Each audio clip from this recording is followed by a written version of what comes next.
American പ്രസിഡന്റിന്റെ Russia Ukraine മധ്യസ്ഥതയ്ക്ക് പുല്ലുവില കൽപ്പിച്ചാണ് Russia ഇപ്പോൾ ഇറങ്ങിയിരിക്കുന്നത്.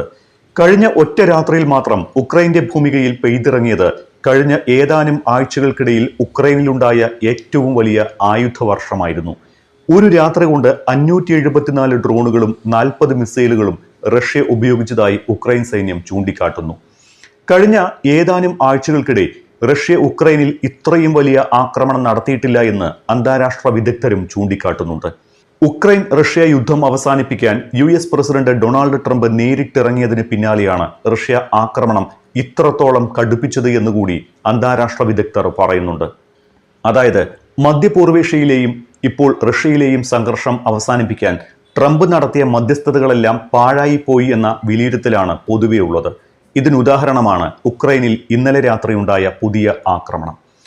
ഉക്രൈനെ നിരായുധീകരിക്കുക എന്ന ലക്ഷ്യം കൂടി ഇത്തവണത്തെ ആക്രമണത്തിൽ റഷ്യയ്ക്കുണ്ടോ എന്ന് സംശയിക്കേണ്ടി വരും.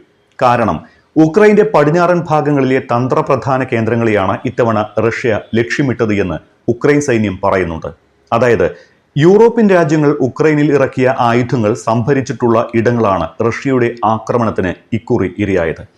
കൊല്ലപ്പെട്ടത് ഒരാൾ മാത്രമാണ് എങ്കിൽ പോലും ഈ ആക്രമണങ്ങൾ ഉക്രൈനിനുണ്ടാക്കുന്ന നാശനഷ്ടങ്ങൾ മറ്റു രീതിയിലായിരിക്കും. ഉക്രൈനിന്റെ ആയുധ സംഭരണികൾ, ഡ്രോൺ ഫാക്ടറികൾ തുടങ്ങിയവയാണ് തങ്ങൾ ലക്ഷ്യമിട്ടത് എന്നും ജനങ്ങൾ താമസിക്കുന്ന സ്ഥലങ്ങൾ ഒഴിവാക്കിയെന്നും റഷ്യൻ പ്രതിരോധ മന്ത്രാലയം അവകാശപ്പെടുന്നുമുണ്ട്.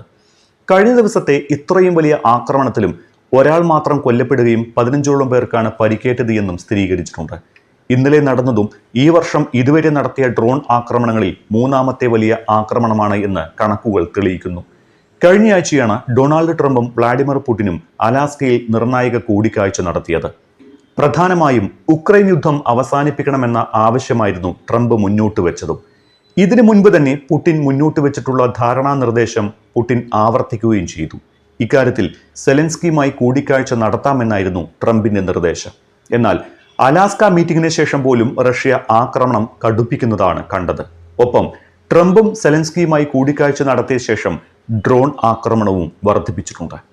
ഇക്കാലയളവിൽ 1000ഓളം ഡ്രോണുകൾ റഷ്യ ഉക്രൈന് നേരെ പ്രയോഗിച്ചു. അതായത് മധ്യപൂർവേഷ്യൻ രാജ്യങ്ങളിലും റഷ്യയിലും അടക്കം ട്രംപ് നടത്തിയ മധ്യസ്ഥ ശ്രമങ്ങൾ പരാജയമായിരുന്നുവെന്ന് വേണം വിലയിരുത്താൻ.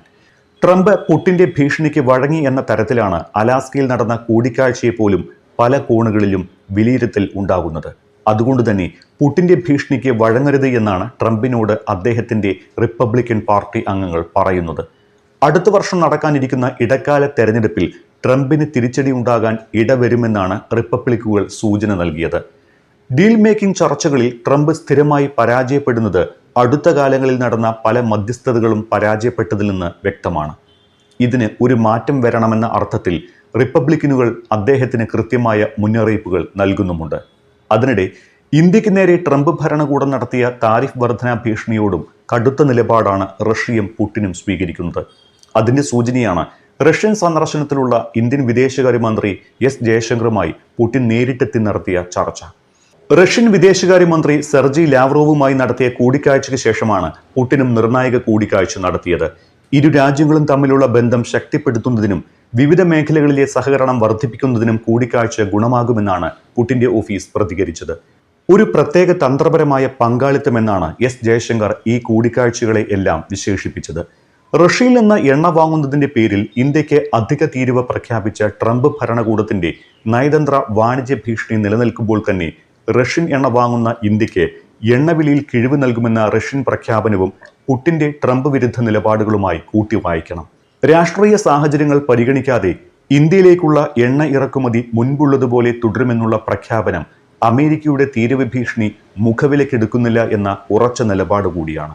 അതോടൊപ്പം ഇന്ത്യൻ ഇറക്കുമതിക്ക് അമേരിക്കയിൽ ഭീഷണിയുണ്ടെങ്കിൽ റഷ്യൻ വിപണി തുറന്നു നൽകുമെന്ന മറ്റൊരു സംരക്ഷണ പ്രഖ്യാപനം കൂടി റഷ്യ നടത്തിയിട്ടുണ്ട് എന്നതും ശ്രദ്ധേയം.